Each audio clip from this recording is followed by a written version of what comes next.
So let's go get ahead and get into it. We're here to talk about 3 deal warnings preventing you from closing revenue. And before we do, a little bit of housekeeping, just so you know how today's session is going to operate. You're scheduled till the top of the hour. We're going to shoot for about 45 to 50 minutes of, kind of chatting with each other. And then we're going to do our best to save a few minutes at the very end for Q&A. Now, if you do have questions, there's a chat field and a questions box. Totally up to you which one you use. I'll be doing my best to monitor both while we talk. But if you have questions, go ahead and drop them into the questions box, and we'll do our best to answer them along the way. And like I said, if not, we'll catch them at the end. In case you have a call in 30 minutes, or if a kid starts crying, or you got to take your dog out in the middle of this, don't worry. The recording and the slides will be sent to you tomorrow morning. All right, let's get into who's chatting, who's talking to you. My name's Devin Reed. I'm the head of content strategy at Gong. Before that, I spent about 6 years in sales, including being the second sales rep over at Gong in 2017. So I've seen a few things. And I'm joined here by some fantastic folks, some of my favorite people. Michelle Benford, do you want to do a quick intro? Yes. Hey, Devin. Thank you for having me. Always love hanging out with my friends at Gong. Michelle Benford, I lead North America sales here at HubSpot. I've been with HubSpot for about 3.5 years. I don't know if you're familiar with HubSpot, but we are the #1 CRM for scaling businesses. And we really take care of all of your go-to-market products that any business needs in order to grow better. If we were live, I'd say raise your hand if you haven't heard of HubSpot, and I don't think anyone's hands would have raised. Big name. Thanks, Michelle. Matt, over to you. Thanks, Devin. Look, surrounded by greatness. Devin, Michelle, happy to be part of the panel. Matt Benelli, I co-lead the technology sales practice at Sandler Training, lifelong sales guy, built and led sales teams in the technology industry for longer than I care to admit, which means I made all the mistakes in the world.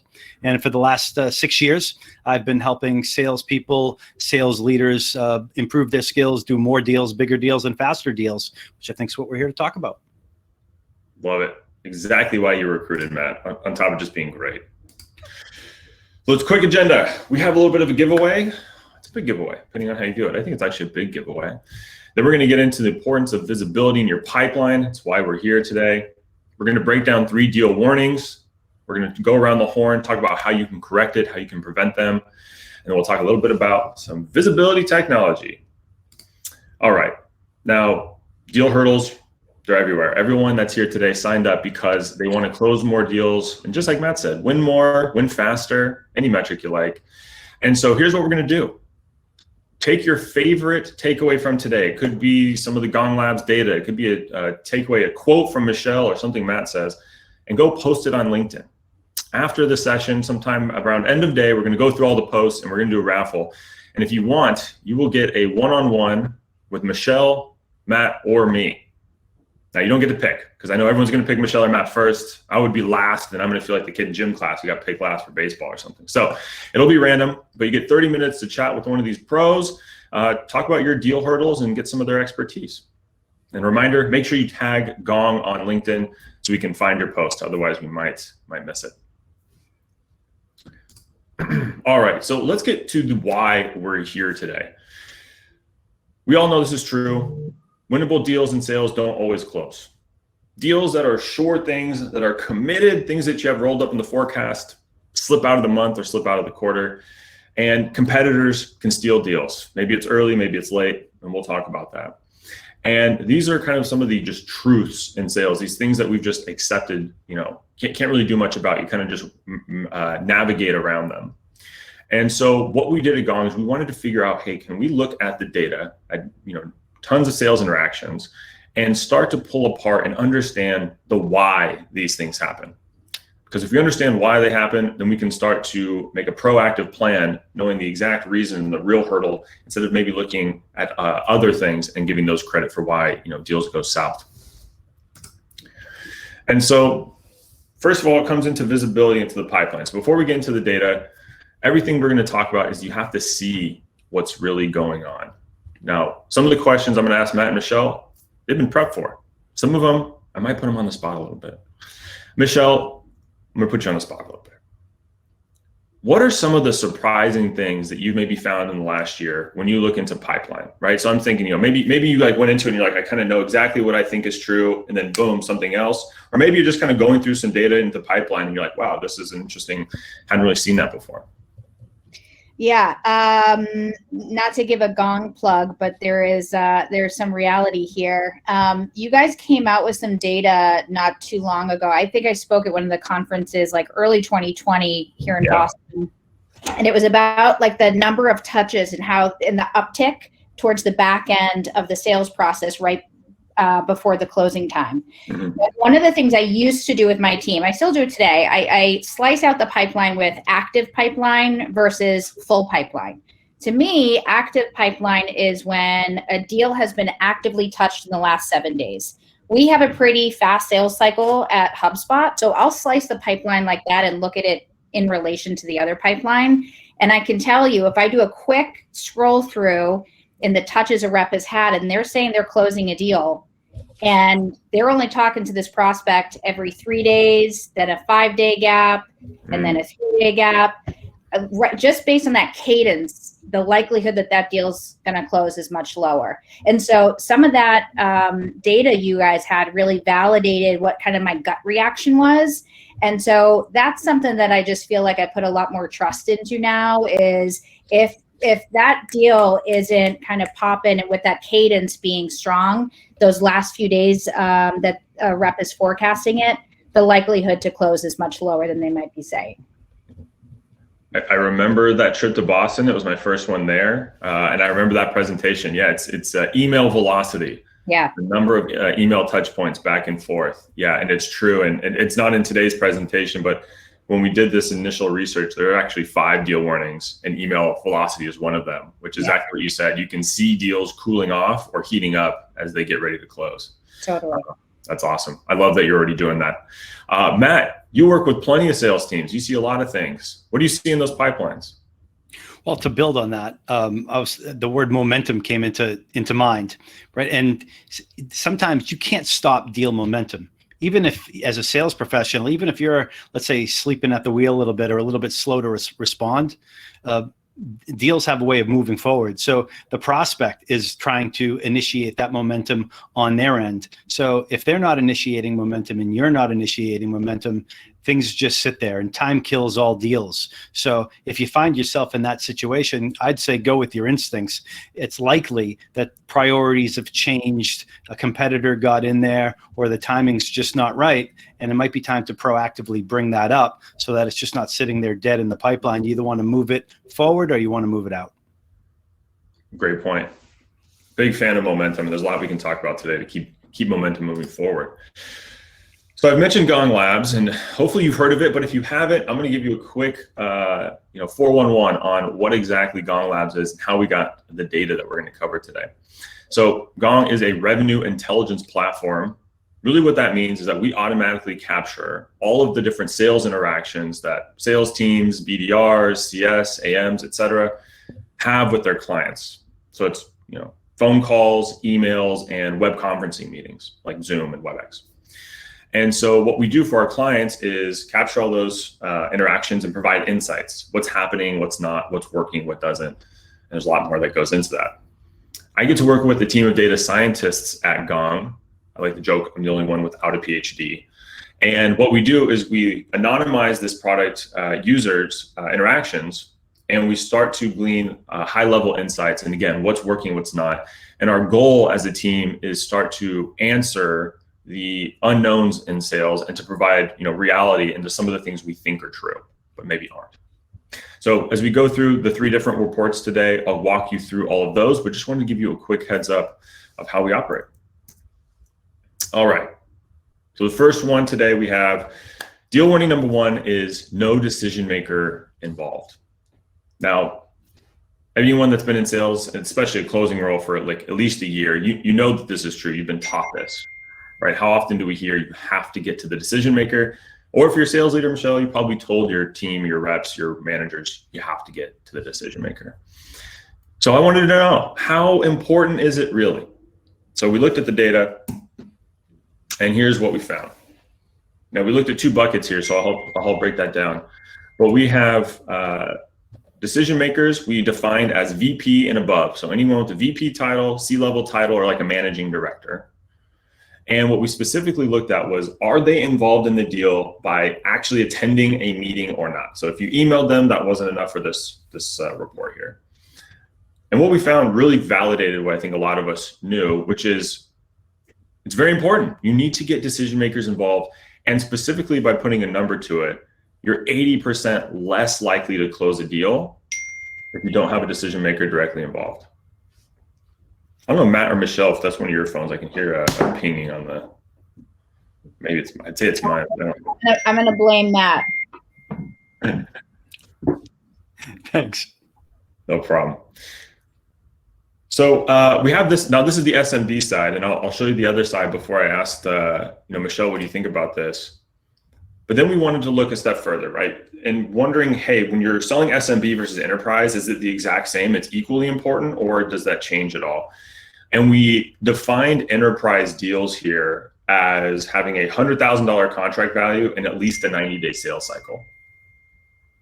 And so what you see here, it's even bigger. It's even bigger drop off, 233% if you don't have a decision maker involved and you're trying to close a large enterprise deal.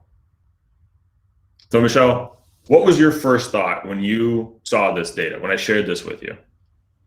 Yeah, so when we first started talking about this, it was like, I'm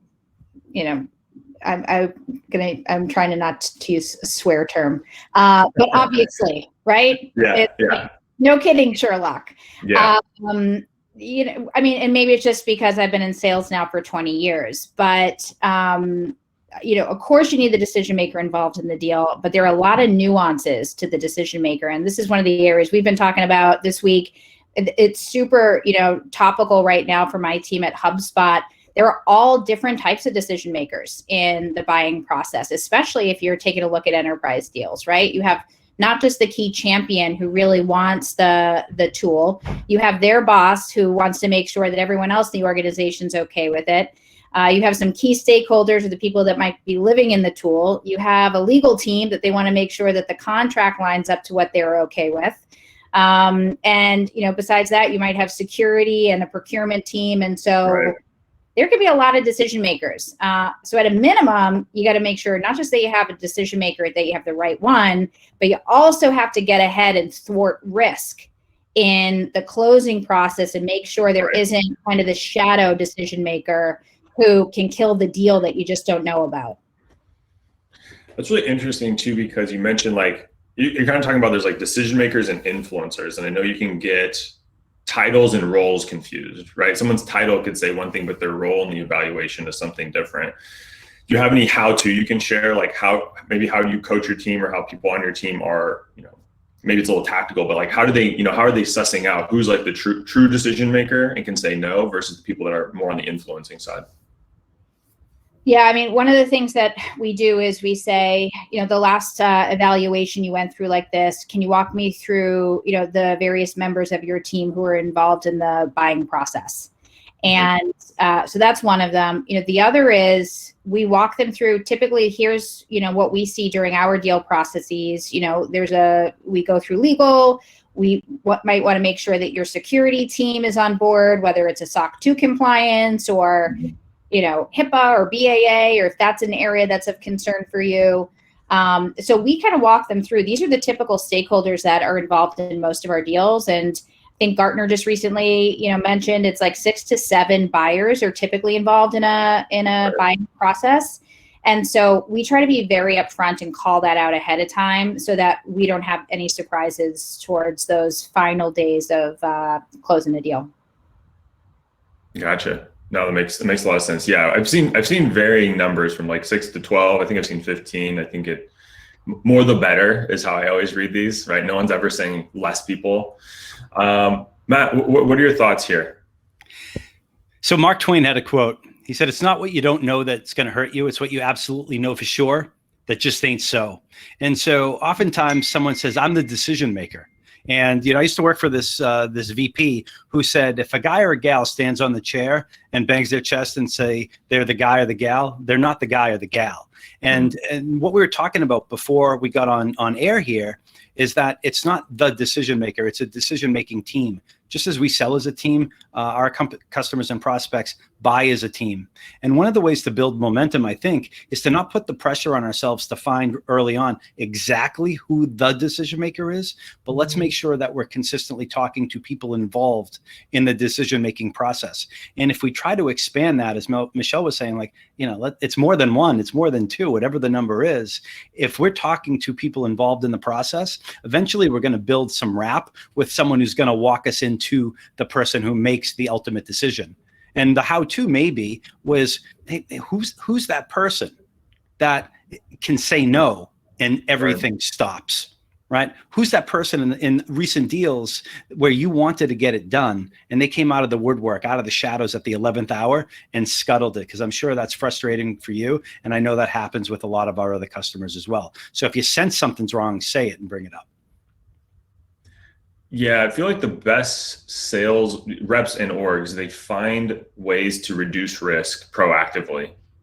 And as you were saying that, I got like, I don't know if it was chills or flashbacks or something else of like, yeah, when I'm at the closing, when I think I'm about to go for the close or, like the contract's out and a new person gets, introduced, that's never a good thing. You should already have known who that is and what they're all about. And if you get introduced, if risk finds you, in other words, it's a lot more challenging to overcome that.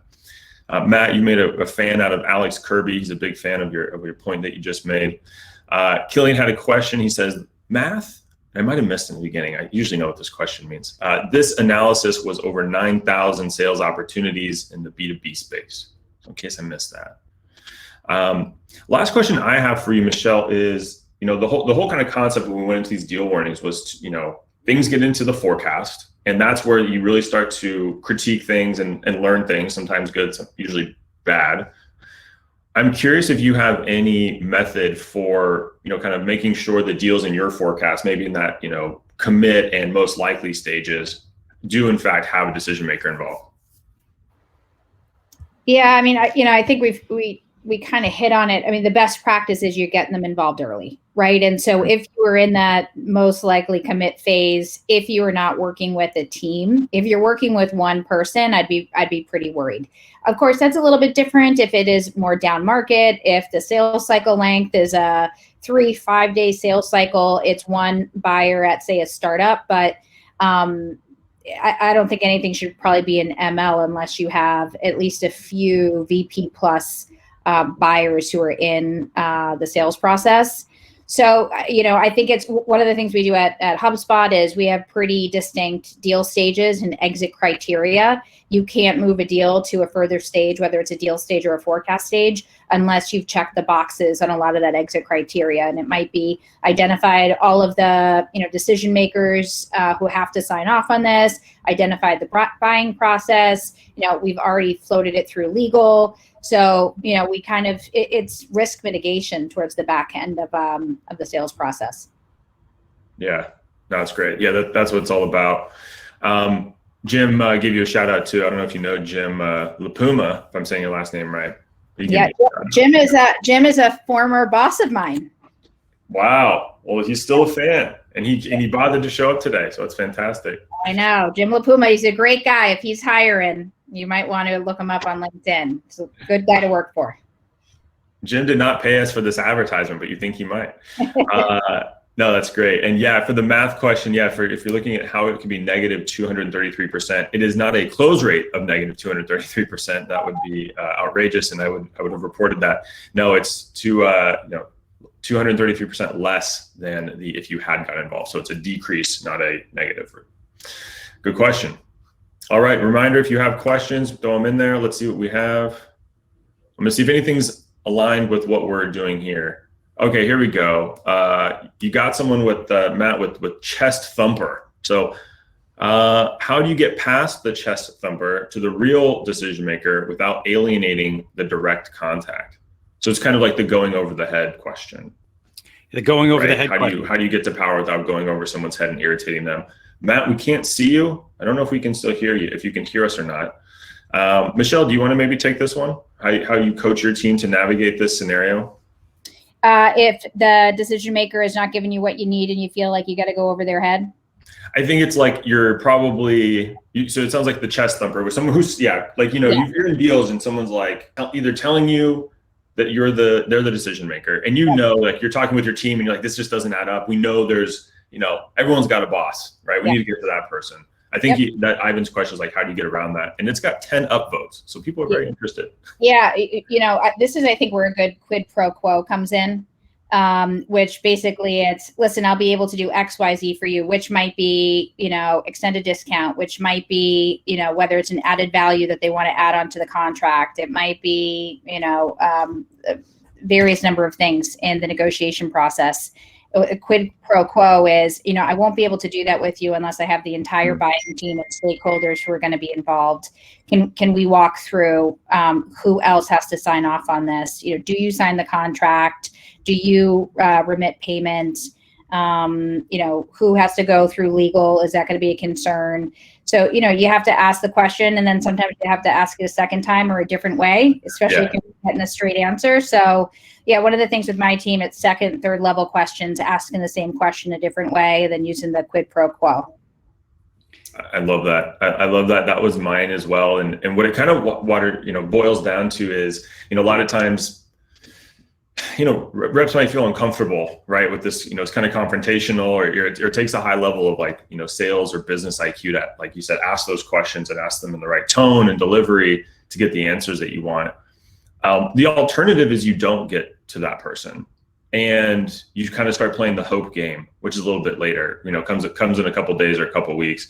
And I've always just coached reps, what's worse, having one semi-confrontational, challenging conversation and most likely getting the deal done, or avoiding it and chasing or hoping and really having no certainty or control later. And I always think of, what answer are you going to give your VP when you're in your Monday pipeline review? You know what I mean? Which conversation would you rather have there? So great answer. Devin, can you hear me? There's another one too, really quickly, and maybe Matt, if you can hear me, just hit refresh. I can hear you. Surya, forgive me if I'm saying your name wrong, but you have 15 upvotes, so it must be a good question. And I think it was an early question, Michelle, to the email velocity, like, keeping in touch. So I'll let you answer if you want, or you can ping pong it back to me. What exactly can we do to keep in touch if the client says they need some time, like 2 weeks or a month? So can you hear me, Devin? I can hear you, Matt. Can you hear me? Yeah, it sounds like everybody else out there can hear me too. No, I can't hear Matt. This is interesting. For the chat. I can hear you, Matt. So what are the things that you can do if someone says, hey, 2 weeks, call me back in a month? And so now it looks like I'm the only one who can't and everyone else can. So I'm going to refresh and let's see what happens here. I think what you can do there is sense it, say it. So you can call it out. If someone says, look, call me back in a month, is that a high priority? Probably not. It's not an immediate priority. So you say the pattern interrupt, right? Demonstrating behavior that's the opposite of what the other person expects to attain that equal business stature. Say, hey, listen, I'm happy to call you back in a month if you think that there's an opportunity that we might be able to help you with down the road. If we're going to call back in a month, what would you want me to be prepared to talk about? Or, basically what we're asking is, are you sure? Because what we want to know is, are they asking you to call them back in a month because they're just trying to get rid of you? Because they've been trained that if they say that, you're just enough interested to say okay and hang up, and then they can, ignore your calls and emails later? Or is something happening down the road? And the second thing I would add to that is if they say, no, I really want you to call me back in a month, say, okay, I have my calendar handy. Do you have yours? And then you lock down a clear future commitment, a date, time, and a purpose for that call and who's going to be on it. And so then you and they are expecting that call in 1 month. And then you might be able to ferret out right there that they're like, maybe it's 2 months, maybe it's 3 months, maybe I really don't want you to talk at all. But call them out, sense it, say it, and get a clear future commitment. That's what I'd say. Yeah. And I like what Nicole said here in the chat, like what will change between now and then. That's a great one too. And just, what's changed, and sometimes just those open-ended questions just unlock a lot more than you would think. And it could be, you know what, my boss just said that they're leaving and I'm not in a position where I can make a call on something right now. And, you know, so just, again, those open-ended questions, those second, third level questions are always super helpful. And then in between that time, sending added value. Hey, I'm not sure if you just caught this article we just wrote, or wanted you to check out this blog. Hey, I just saw that your company XYZ. So just keep them on your nurture list and provide value every touch that you make.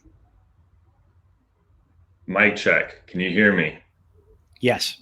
Fantastic. I heard great tips. I just wanted to be quiet. It was nice just listening. I was like an audience member for a moment.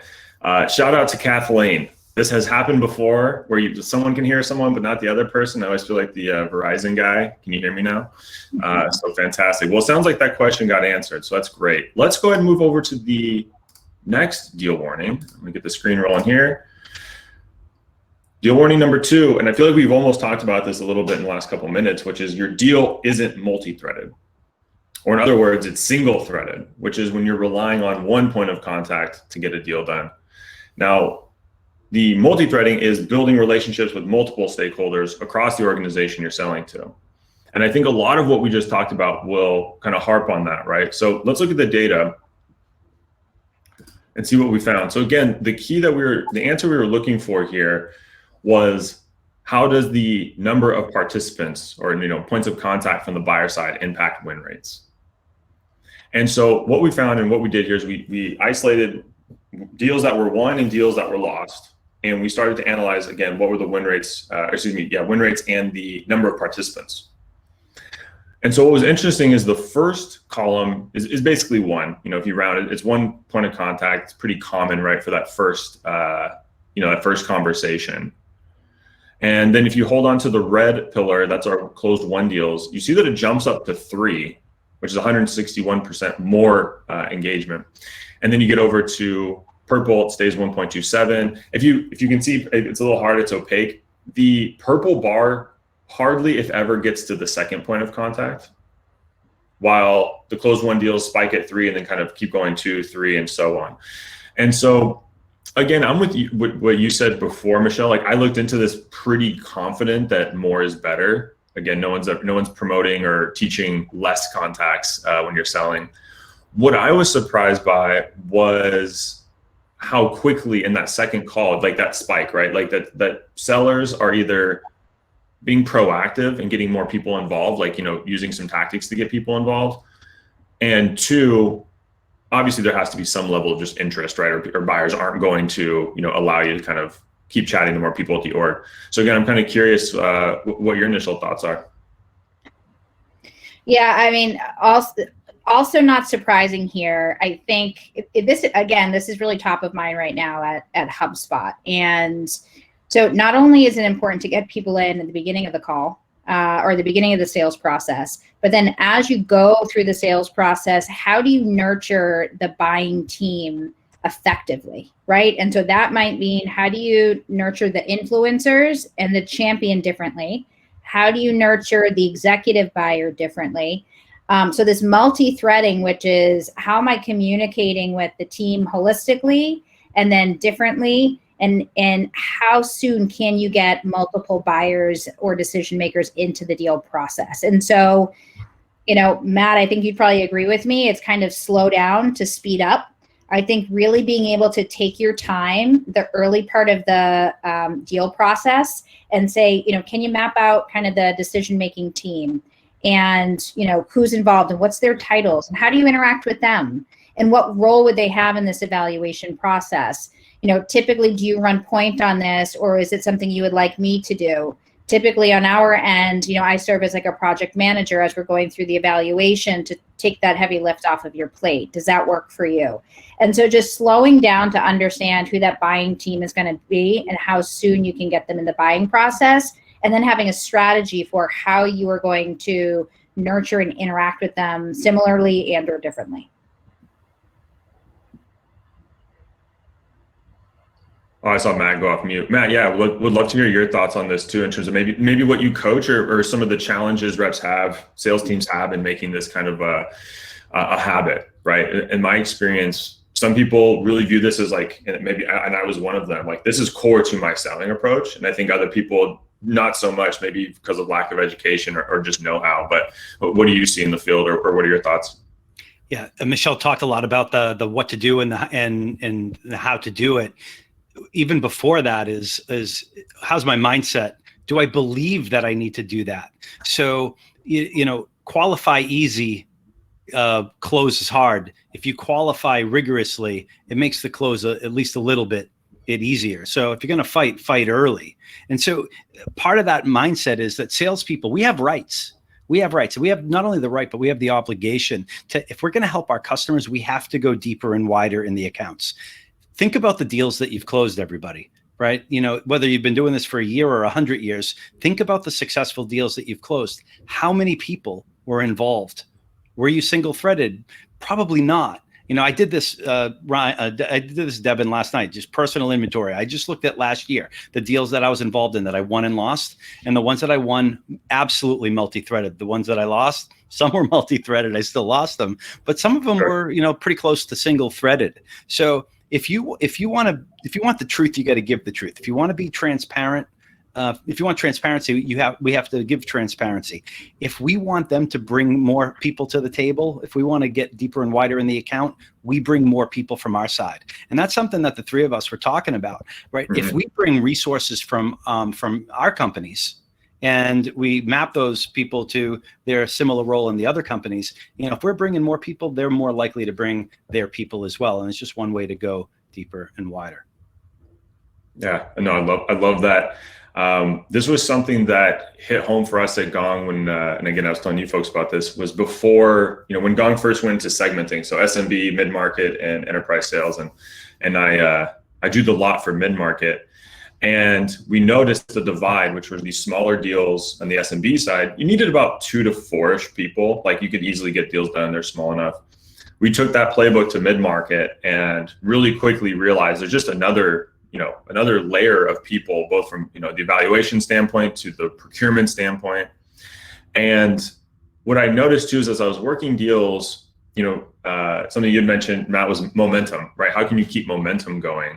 When you rely on one person, you're at a risk of them not responding to you. And that could be just, hey, trying to get an update, maybe getting a meeting that we talked about booked.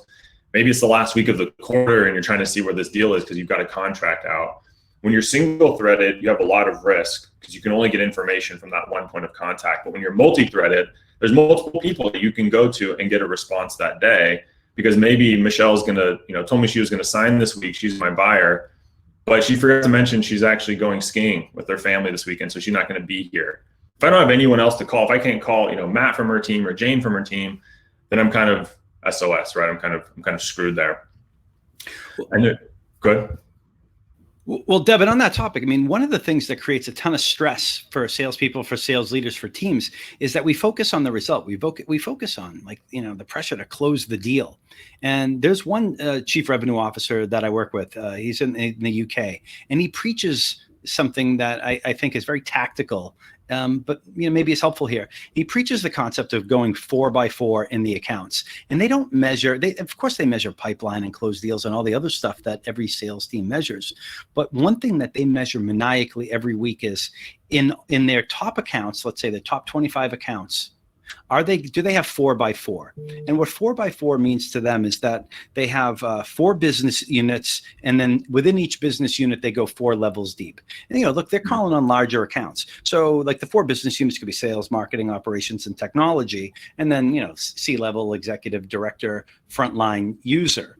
And each week in those 25 accounts, how much progress are they making from a relationship standpoint in making LinkedIn connections and getting meetings with people to make sure that they're 4x4 in every one?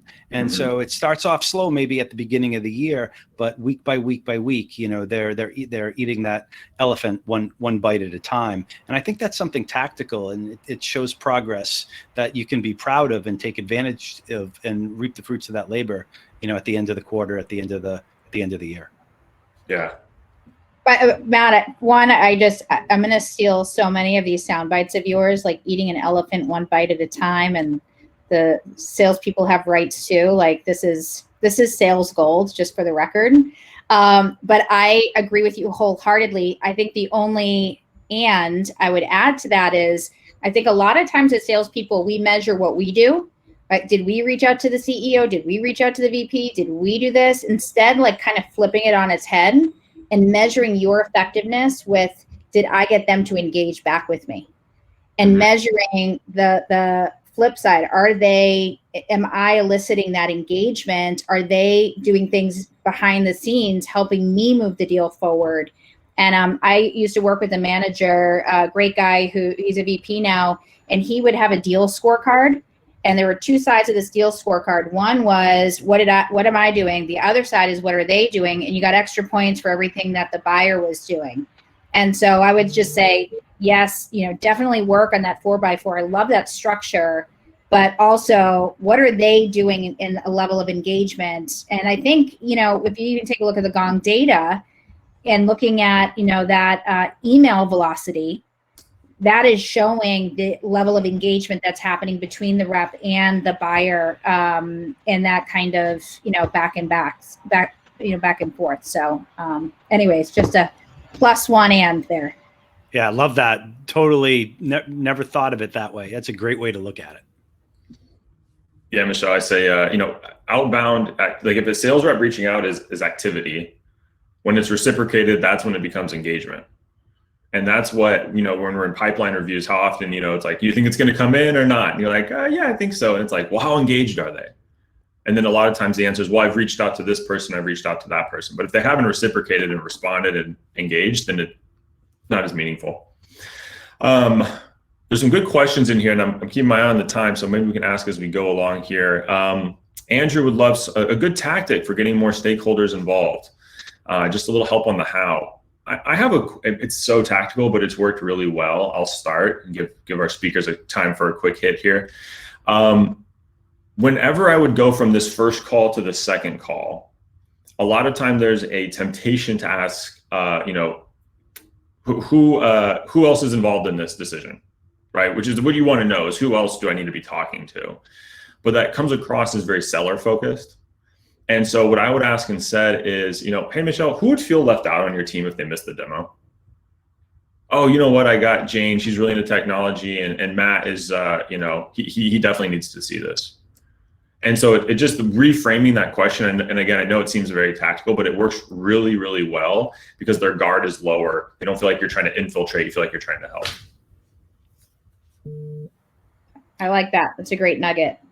We were talking about this during this past week, but at HubSpot, we have something that's called the joint evaluation plan. And, and we pull it up on the screen and we show, here are the typical steps as a part of our sales process. Let's just go through this together and make sure that we're understanding everyone who's going to be involved. On my end, usually we'll bring in a solutions architect or a sales engineer to make sure that we answer all your technical questions. Who needs to be in the room when we're having that conversation on your end? And so, but you're mapping it out as kind of a roadmap or a game plan, and less, asking for the other decision makers, which, when you're getting sold and you're being run through the sales process. And so how do you really make it a joint evaluation? So I love where you guys are going with that. And, it's the subtle techniques, I think. One thing that has seemed to work fairly well is something like this. First call to second call, like you said, Devin. Hey, based on what we just talked about, you made me think of something. And for our next meeting, I'm going to invite Michelle. And Michelle is, an expert in this area. But listen, I don't want you to feel outnumbered on the call. Like, who else should we be inviting?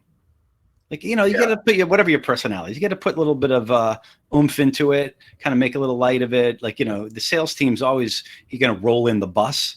So you make a joke. Hey, listen, I don't want you to feel outnumbered on the call. I'm going to bring in so-and-so. Who should you be bringing in? Who do you think would be good to be part of the conversation? And by the way, you ask that 10 times, 7 people might say, no, just me. But 3 people might say, I'm going to bring so-and-so. And all of a sudden, you're better than you were before. And that's all that counts. Yeah. That's great. That's great. And I love how you made it all about the buyer. This, I don't want you to feel outnumbered. I want to make sure you're comfortable. And hey, even if they say no, you really impress them with that expert on the call, and maybe they're more willing to, open up the floodgates on the next one. All right, we're going to get to the final one today, and we can always double back for more questions. And that's deal warning number 3. Now, this is a tricky one.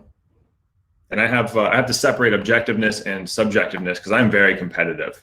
And I can get a little turned up when the competitors are mentioned in calls. And so what we found was there's again, looking at the data, seeing how competitors being mentioned affects win rates. Now, this one's tricky. We could have spent at least an hour just on competitive positioning and what to do and when, but let's go ahead and get into it. And so what we wanted to see for this one, now this is a little bit of a funky chart, so I'm gonna walk you through it here. I even added some nice yellow arrows to help, mostly me.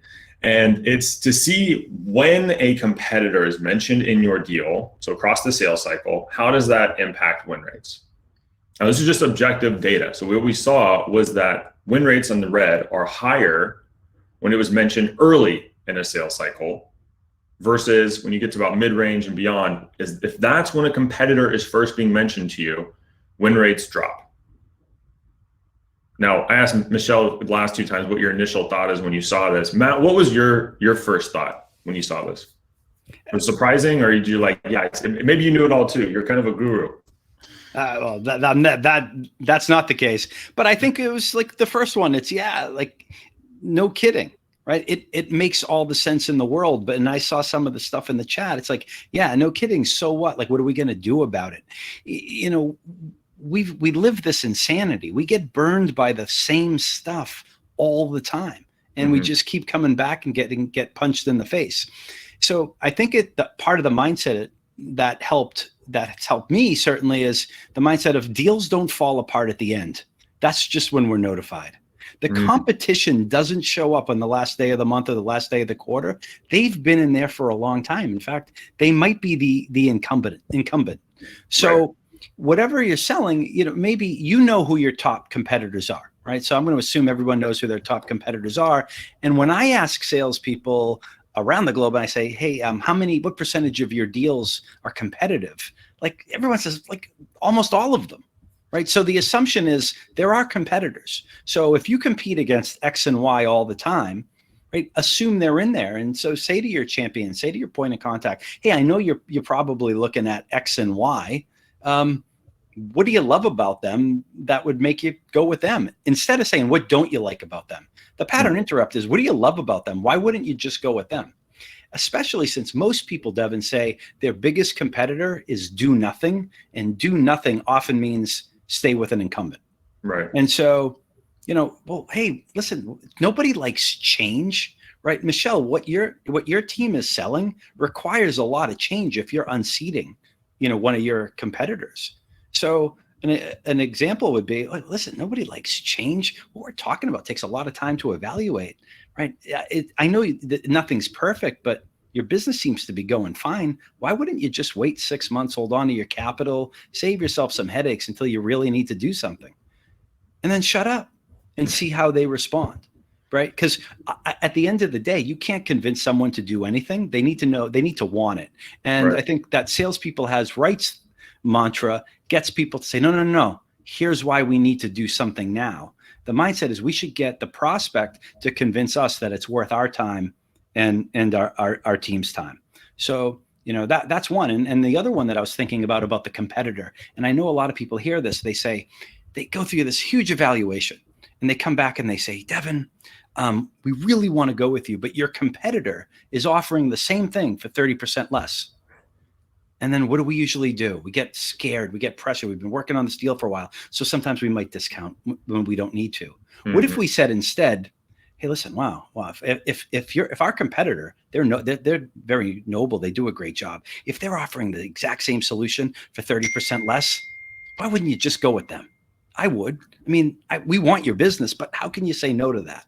Again, pattern interrupt. Let them tell you why they can't, because the solutions are never exactly the same.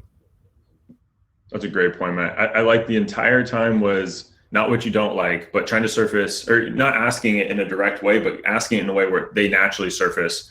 Because I imagine a lot of those questions or the answers probably start with, there's one thing that doesn't quite sit well, or this, you know what I mean? They start kind of almost selling against themselves on that decision. And what I found is, a lot of times I think reps are they go, oh, well, and I've heard this on calls, oh, well, do they do this? And it's a feature. Or, oh, are they offering that? And it's a feature. And they're almost trying to just like throw darts at it. Like, I'll hit bullseye. And once they say yes, that's what I'll pinpoint. And so instead, and another version of what you suggested is, asking people, hey, 1 through 10, how excited are you about, are you to move forward with this? Talking about the competitor or the incumbent works really well for incumbent, the existing. Oh, thermometer technique. Yeah. Yeah. 7 or 8. Oh, that's great. What's missing to make it a 10? Whatever that answer is what you should bolster onto in terms of differentiating and positioning against. Couple questions in the chat. I'll send it to you, Michelle. There's people saying, hey, yeah, of course, bring up competitors early. Others are saying, I don't know, I push it off as late and never talk about it if possible. I think a good maybe way to start is, do you mention competitors by name? Listen, I think we're all working professionals, right? And to your point, Matt and Devin, vast majority of time there is a competitor, and sometimes you may not know, are they further ahead in the evaluation? Are they further behind? Are they just telling you there's a competitor in there? And so I would much rather get it out in the beginning so you can keep that in your mind throughout the deal process. And, and even just saying, are you looking at HubSpot, for example, would be, are you looking for any other CRM providers right now? But in order for us to even sell someone CRM, typically there might be some kind of a rip out or a migration that we would have to work through. And so, we kind of ask some of the technical questions up front. What is your current tech stack? If you don't have this in place, how come? Why are you interested now? What kind of impact do you think that's going to make to your business? And then one of the things I've always liked to do is close throughout the process, right? There is something to be said for always be closing.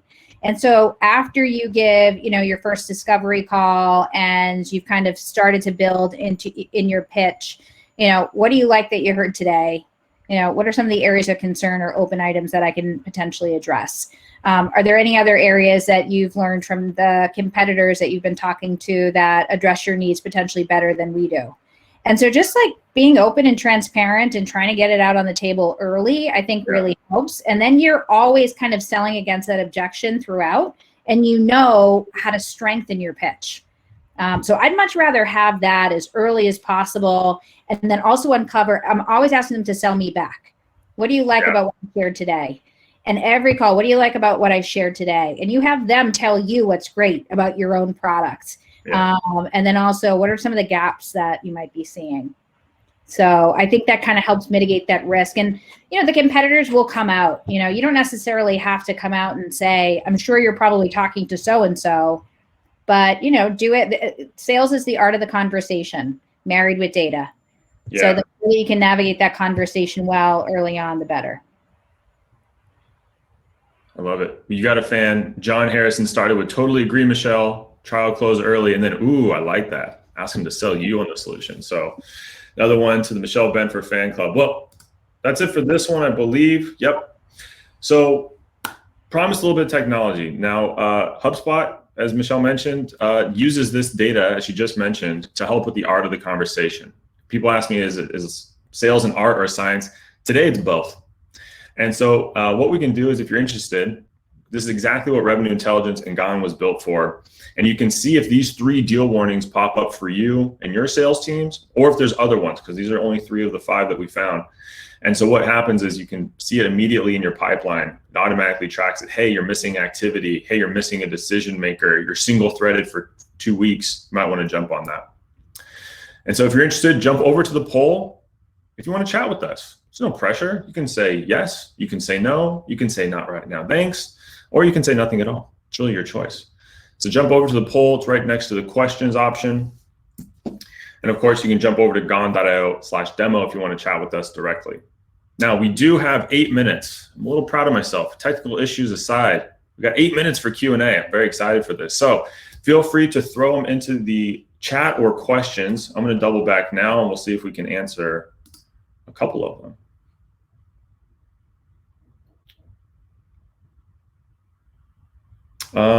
All right, we've got a good one. I'm just looking for whatever got upvoted here. Devin, can I ask a question of the group while you're looking at those? By all means. We're not going to have time to go through it, but I'd be interested. We talked about 3 deal warnings here. What are the deal warnings that we haven't talked about? If anyone has a deal warning that they see come up and they put in the chat, I'm sure everyone else would benefit from seeing it and, kind of stimulate some ideas in your own head in terms of how you can avoid that going forward. Absolutely. That's fantastic advice. I'm always surprised the things that I think are true and then the things the data shows me. I'm usually close. I'm never usually in the parking lot, but I'm not. Sometimes I'm in right field. Here's a good one I'd love to. I think it touches on kind of multi-threading here. And Michelle or Matt, whoever buzzes in first. Manasai asks, what's the best way to warm up a deal where the prospect has gone cold after the proof of concept? No competitors involved, and they're keen on signing by the end of the quarter, and now no amount of email follow-ups or calls seem to get a response. So we have a ghost in the building is what I'm hearing. Okay. I'll take, Michelle, you want to take a shot at that first? Go ahead. You go, Matt. Okay. So, you might not like the advice, but it's to anticipate what could go wrong, right? So we're paid to be paranoid in this business. And so if you're already worried about someone going silent at the end of your POC, it's probably because it's happened before, probably not to you, but to somebody you know. So the way to minimize that is to say up front before you start the POC, right? When you're doing the planning, the success criteria, et cetera, to say, you know what? Hey, Michelle, one of the concerns I have is sometimes we do these POCs, we spend a ton of time together, and then at the end, everybody kind of huddles up, but we're kind of left out, and we don't really know what's going on. So how do we make sure we avoid that? And they'll tell you. And just by bringing it up with that equal business stature, you might avoid that problem. The second thing is, again, to get a clear next step, to get a clear future commitment with the executive team. So we're going to do the proof of concept from here to here, which means on when should we be following up, and get that clear future, that date, time, and clear purpose in the calendar for follow-up after. So then if they ghost you, not only did they ghost you, but they blew you off for a meeting. So those are a couple of things that I thought of. Yeah, I think those are great. This is just another example of why you should get more decision makers involved early on, why you should be multi-threading. It mitigates that risk. I also like to ask prospects, like, what's the most comfortable way for me to interact with you? Do you prefer text if we're, working something, and there's a level of urgency? Like, would you prefer me to call your cell? Would you prefer me to email you? That way you might have access to a few more points of contact for them. To be honest, if there's someone who you've done a proof of concept, you're dealing with one person and they've gone completely dark, I usually try to find their boss and just say, I just want to make sure everything's okay. If you guys aren't interested, that's fine. But, so-and-so prospect hasn't responded. I hope everything's okay. And if there's someone I should work with in the meantime, happy to connect with them. Michelle, I really love that. The whole thing about what's the best way to interact with you. Look, some people like email, some people like text, some people like phone. And at the end of the day, people don't care what you know until they know that you care about them. And just by asking that question shows that you're more them focused versus me focused. And I think that's huge. It popped up in the chat from Peter Banos, or Banos, depending if it's missing a tilde, was about texting, which is something Jameson, our VP of sales, would say in end of month, end of quarter, as you go around and you put your commit in, he would ask if you're texting anyone, because it shows the closeness you have. Now, of course, now, mind you, not everyone wants to text, the salesperson they're working with, but most actually, I think you'd be surprised, do. And there's a few reps on the team, I've heard them on calls. At the very end, they'll just be like, hey, Michelle, you're a texter. I can email you, but I'm sure you get 100 emails. I'm happy to text you if you prefer. And it's like, I've got checked, it's like 90% people say yes. So you'd be surprised. And I know me personally, I've had reps text me when I'm buying because I've been slow to respond. And I'll just hit them with a quick, yeah, everything's good, man. Give me a week. Everything's fine. Just quick, tap the thumbs and you get your update versus a formal email. Yeah, I'll tell you, WhatsApp has been huge in our Latin American market. They wow. do so much business on WhatsApp. It's wild. That's cool. The other one too is if you use Slack or I'm sure Teams does something similar for some of the larger evaluations here, reps will start a Slack group or a channel with the people evaluating, and it gives you're on your desktop now at all times, and they can just ask you questions, and just provides a really good experience, I think, in terms of being responsive. So great question, great answers. Well, we're at time here. We're at time. So I hope everyone enjoyed the session. Thank you again for participating, for being in the chat, asking questions, filling out the poll, all those good things. Everyone afterwards, like I said, will get the recording and the slides in case you want to check it out again or share. And don't forget to post on LinkedIn if you want a shot to win your one-on-one with one of our fabulous speakers. And speaking of fabulous speakers, Matt and Michelle, thank you for your time and your expertise. Made it a great session. Awesome. Thanks, Devin. Thanks, Devin. All right, everybody. Have a good rest of your day.